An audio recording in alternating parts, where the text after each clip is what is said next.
Hello friends, good afternoon সবাইকে। আশা করছি তোমরা সবাই খুব ভালো আছো।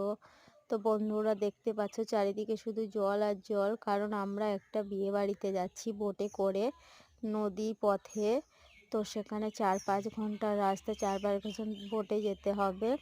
সেই জন্য কোনো রকম কোনো সাজুগুজু করিনি বা ভালো জামা পরিনি, একটা রেডিমেড জামা পরেছি। আর বাকি জামা কাপড় আর সাজগোজের জিনিসপত্র সব কিছু ব্যাগেই আছে। ওগুলো সময় মতো পরে নেবো, কারণ এখনই যদি সব কিছু রেডি করে নিই তাহলে বিয়েবাড়ি যেতে যেতে খারাপ হয়ে যাবে। তো বন্ধুরা, আমরা একটা বড় বোটে করে যাচ্ছিলাম, আর এই বোটে 70 জন মতো লোক ছিল। আর এই নদীটা খুব বড় ছিল, এরকম মানে 4-5 ঘন্টা রাস্তা বোটে কখনো যায়নি, এই প্রথম। আর এটা সূর্যাস্তের কিছু আগের মুহূর্ত। তো সবাই মিলে বোটে খুব আনন্দ করতে করতে, মজা করতে করতে গেলাম।